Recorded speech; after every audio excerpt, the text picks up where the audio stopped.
All right, I'm at the Vaucresson, y'all. This is family. Been making Creole sausage for a long, long time. We call it hot sausage in New Orleans. So we're gonna go in and meet the people and buy some stuff, all right? Hi, Oh, welcome. there you Come go. on in. There you go.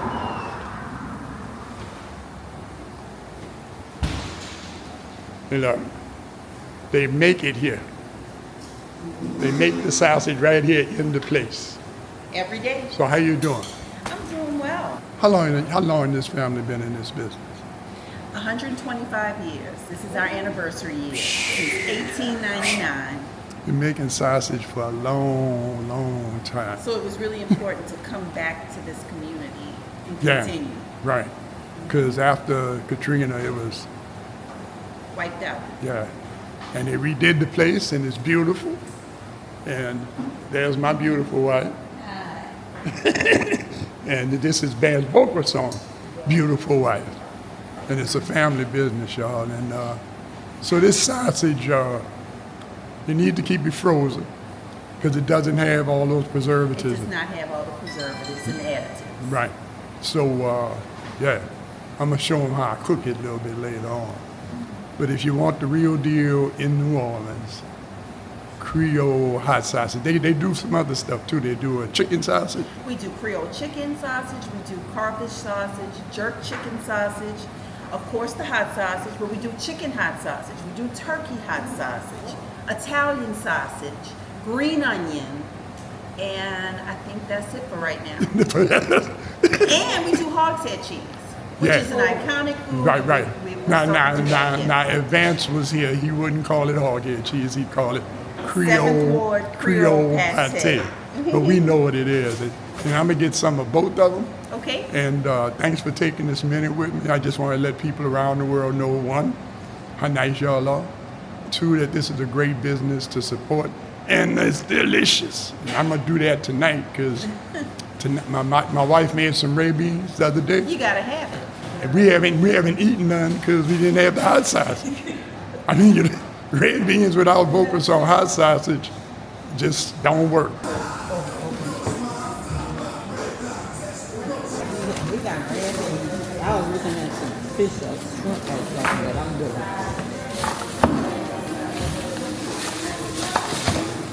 All right, 36.60.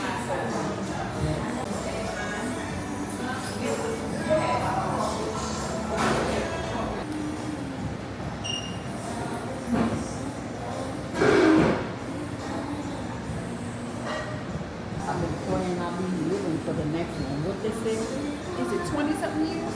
20, About 20, 40, 40. 2045. So it's 40, almost like, something like that. it's like 20 years. Yeah. I always cook hot sausage in this pan because I know how it works. It's not it's not like cast iron. It doesn't hold heat that long, but this is my hot sausage cooking pan. So first we want to put some water in it. We're gonna put about halfway because we're gonna turn this sausage a lot. I like to turn the sausage a lot. Cook it very evenly. Cook it kind of slow in the beginning and then fast at the end and maybe get a little, make the casing a little more tender. But to start, we're gonna put this on medium high because we didn't put the sausage yet. And you just lay the sausage in that. So the water comes up about at least halfway around the sausage. That's what I like. That's how I like to start it. So right about now, it's a few minutes later, see it's bubbling. So what I'm gonna do now is reach down and turn it to between medium and low. What we want it to do now is simmer, not boil. We don't want it to cook over. Now it's just patience. You may have wondered that there's another utensil that jumped into the spoon rest. And this is my favorite for turning the sausage. You want something that's gonna hold the sausage, but you don't want to break the skin. That makes a mess. And it lets all the juices flow out before they have a chance to really soak into the meat. So this is my favorite tool for that. It actually came out of the barbecue rack. But this is perfect for this. Now what I do is once it came to boil, I'm gonna make the first turn. And that's all it is, just turn. Before I put them in here, they were connected to one another. And I cut them apart because if they're connected to one another, they become very difficult to turn. So I'm gonna take this big boy and put him in the middle. So he will turn easier than that turn. And pretty much every time it comes back up to a boil, I turn it. If I'm watching TV or something, I set my timer to about every 5 minutes I come in and turn it. So I'm gonna turn it again.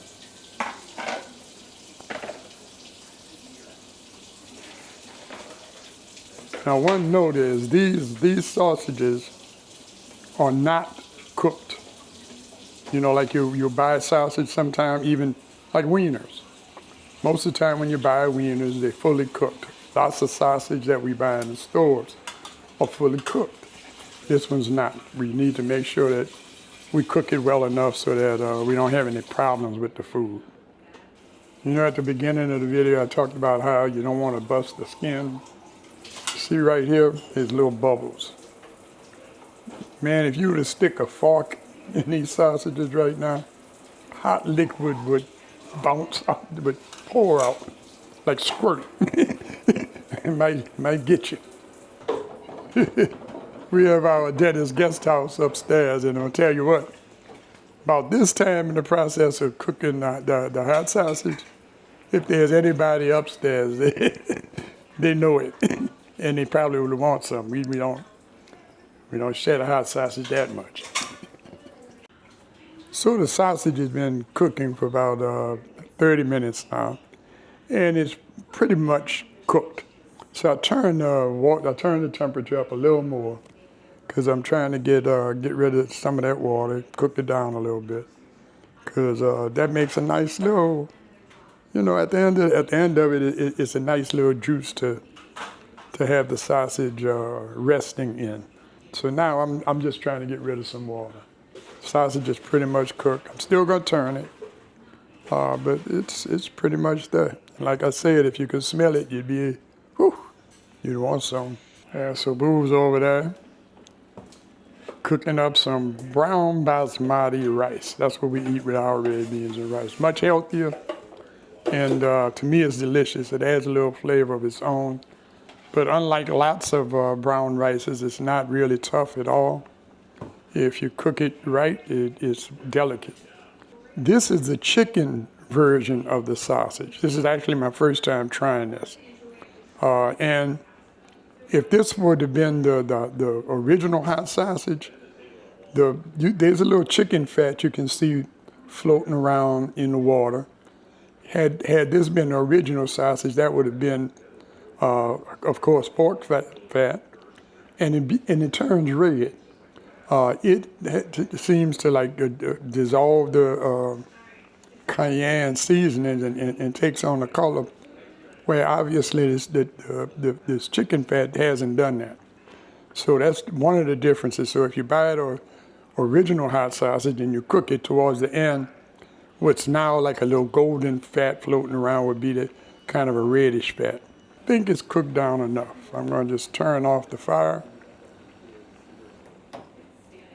And yeah, you see that nice liquid is going to sit there and rest in until we come along and eat it.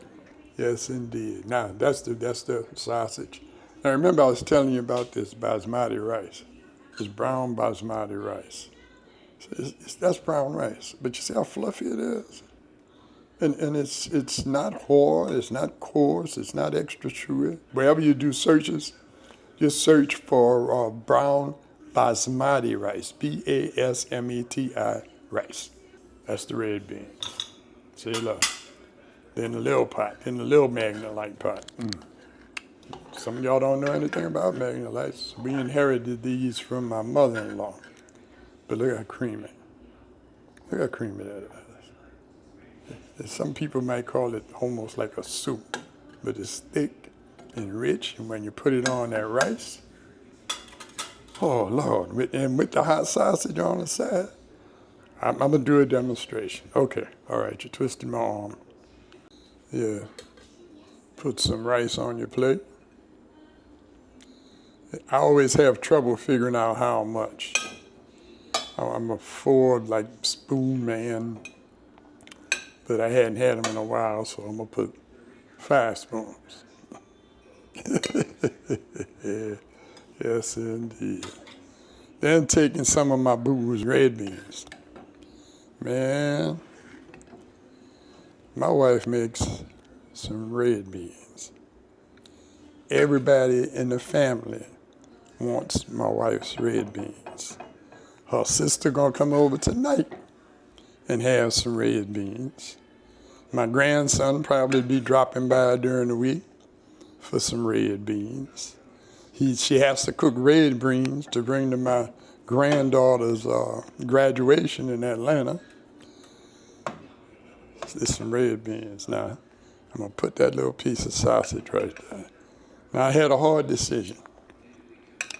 Did I take the big piece? That's a lot.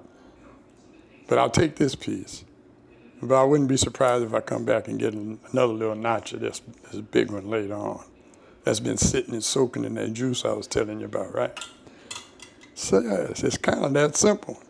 Now I'm gonna throw this in the microwave. One of the great things about pot food like this and rice dishes where you put stuff on rice, it's really good microwave stuff. The sausage heats just as well in the microwave afterwards.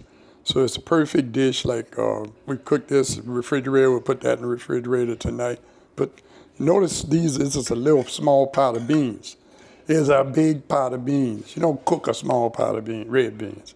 It's a big pot, a big Magnolite pot in the refrigerator, but you don't reheat them. If they would let me, I could probably eat out that pot all week, but they're gonna come around and eat up the red beans and rice. They always do. We don't put the whole pot out and heat it up again, because as you can see, these beans are tender. And if we were to just cook them over and over and over again, they'd fall apart. So one of the seasonings you see for the beans is some country sausage, smoked sausage. She usually puts 1 or 2 kind in there. But anyway, the main show tonight is the sausage. It's the chicken hot sausage, Vaucresson's chicken hot sausage. And the wife said it is really good. So I'm about to have mine.